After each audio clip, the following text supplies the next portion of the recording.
Fifia lava whaafeilo e atu lau mai mo whaafonga I lunga le ala tau TV talasi man le teo tala ave I le asongafua le nei wa tātou o lia le lofum le anga leo le atua le aso lua sifuluono le masina o Februari lua fesifun malvalu. Ia, wala talata fo I le whai unga o Februari masina lona lua o le nei fo I tausanga. Ma lo le fulau manuia le tātou tunuu fia lava lo langi o lo e maua I whaasalaunga o le TV talasi man le teo tala ave whaatalo whātu mai samo nei I le nei fo I tai au fou. Alo mai e tātou tala a wā fo I le so. E mo moate tātou tala, o le whaafua se ia o na pē o le afi o le waa le mafua anga nā lai o na tā le ngalu le waa o le MV Samoa Express. I lungo le a au, a o whatoa a matau na malanga ese mai le wafu I sa le longa. I le astofi o le vaiaso o mawai. O se whaamatalanga le ntu ina mai le li pulisili o le company waa Samoa. Le sasunga ya pali I Willie Nansen I le tala mua media online ina wapisa tala na paulia le waa isa vai.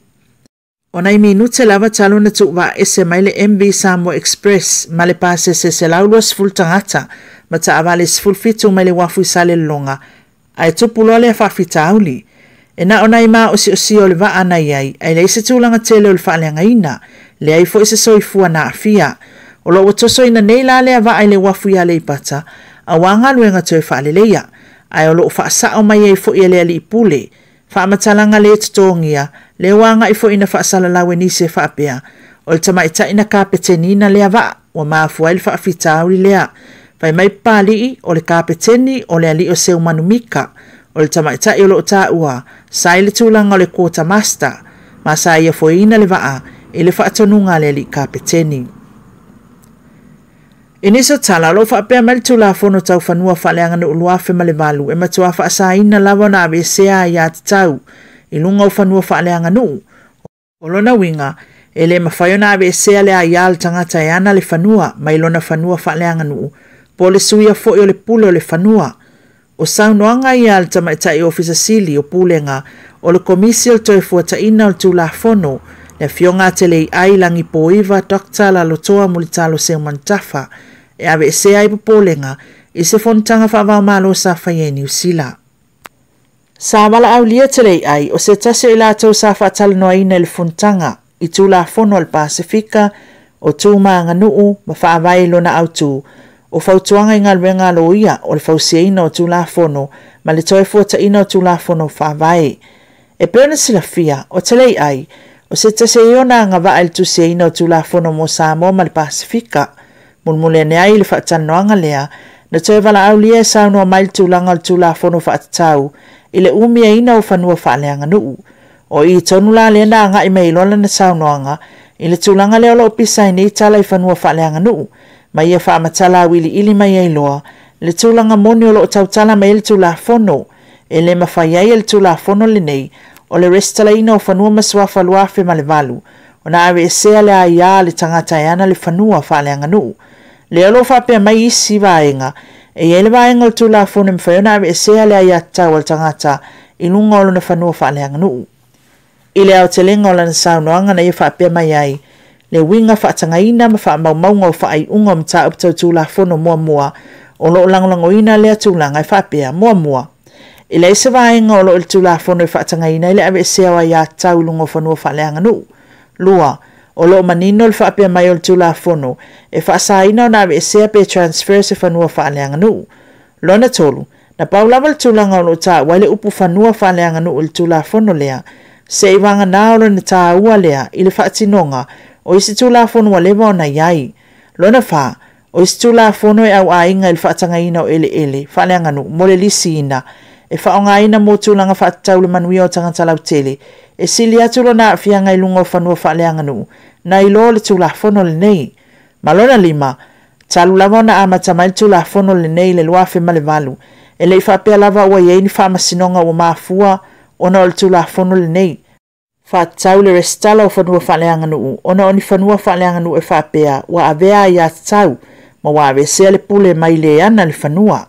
Saunoa tele ai, au le ia nga I le palimene pasia le tula fono, sa ia il tulanga wa yeini il tula fono, o le restalanga o whanua afe iwa salawi valua iwa tolu. O se tulafono e whaatontonu le tulafono e whaatau lea, e le restalanga na whaia mua molo o a awhia ai whanua. O le tulafono la lea restalanga o whanua luafe malivalu, wa ave e se al tulafono lea whaiva salawi valua, a whaiva salawi vatolu. A o le i pāsia ina le nei tulafono, sa whaia whaatanoanga mai lawa le tausanga luafe maleono, luafe malifitu, se ia o mai luafe malivalu.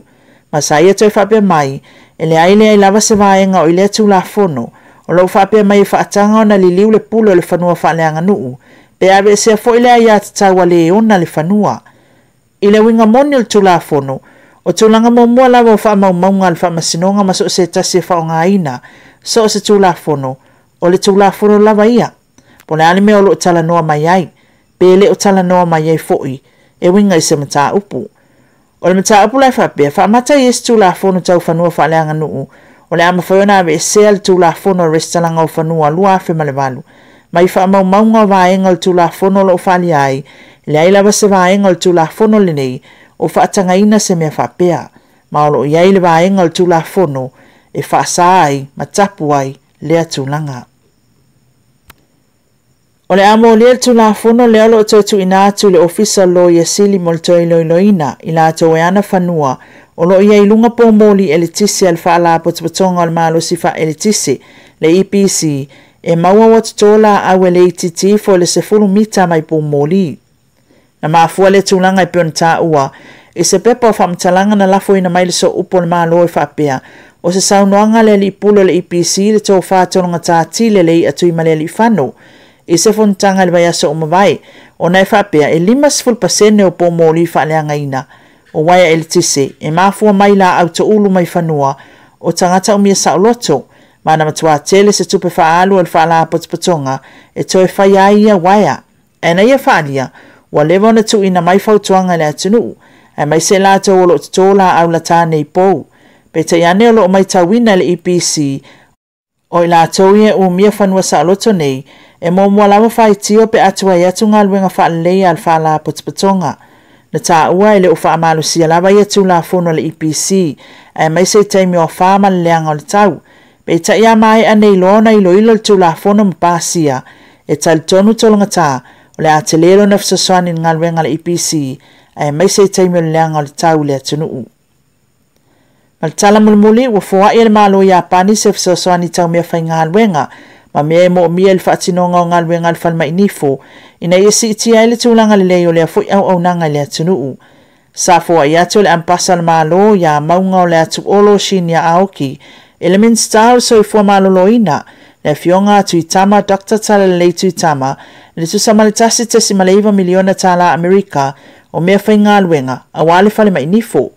O le polo keti, o lo au mai e lalo le fsoswani al malo Japani, o whaingoa ina o le Economic and Social Development Program, le ana sainia ya aparilo le tausanga luafes fumaleono, e le li pale mia o Samoa, ma le sa avea ma ampasa o Japani le taimi, le sunga ya tu maunga wali i kasumasa shiputa, ma na whamaunia e lea foifoai, e tusa male 2 miliona yen, tusa le maltasi tesi male 1 miliona tala Amerika.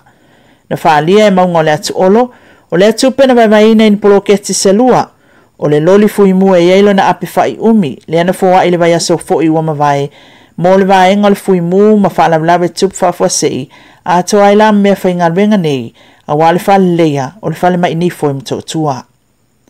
Tala i o le asalua, ma watu mai le tātou tunu i Samonei, a wafo ilau mai mo whaafonga i lunga o TV tan lasi, ma leiti o tala ave. Ma usona whapoponga a tai awa e mo le taim nei, ma manuia le atua i ngalwenga o le so. So i foia.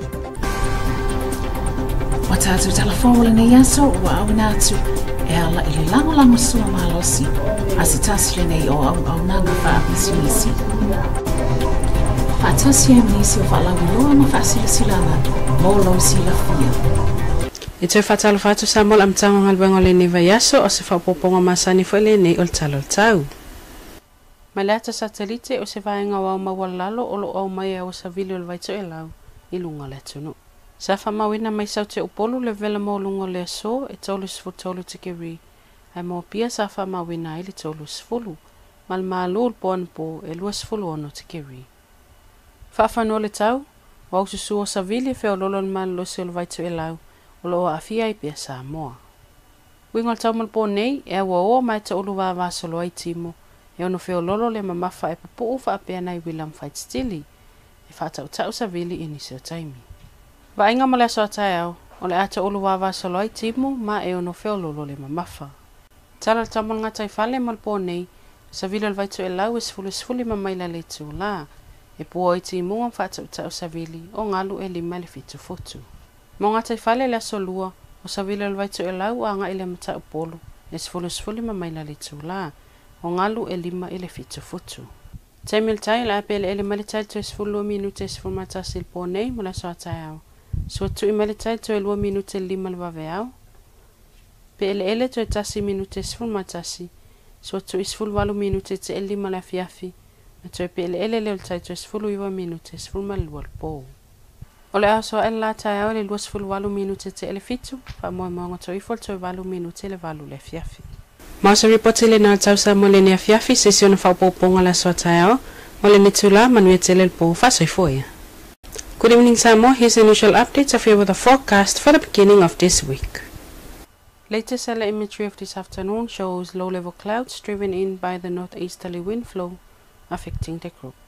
The southern side of Upolu today recorded the highest maximum temperatures of 33 degrees, as for Pia 30 degrees Celsius, with 26 degrees Celsius was the minimum recorded from last night. From our weather map, a moist and fresh northeasterly wind flow continues to prevail over Samoa. Forecast for tonight, cloudy with isolated showers, brief moderate force and few thunderstorms possible. Expect gusty winds at times. And for tomorrow, there will be some isolated showers with moderate force possible. Forecast for the marine for tonight, northeasterly winds of 10 to 15 miles per hour, poor visibility and gusty winds in showers, waves of 5 to 7 feet. And for tomorrow, for all coastal waters, northeast to east winds of 10 to 15 miles per hour, with waves of 5 to 7 feet. And the tide table, low tide will be at 12 more minutes to 11 tonight for tomorrow, high tide expected at 2 more minutes to 5 early morning, low tide at 1 more minute to 11, another high tide at 18 minutes past 5 in the evening, and low tide again at 19 minutes to 12 midnight. The sunrise for tomorrow will be at 28 minutes past 7 in the morning and will set at 8 more minutes to 8 in the evening. And that's all we have for you tonight, Samoa. Join us again tomorrow for another edition of your Weather Bulletin. Until then, God bless and good night.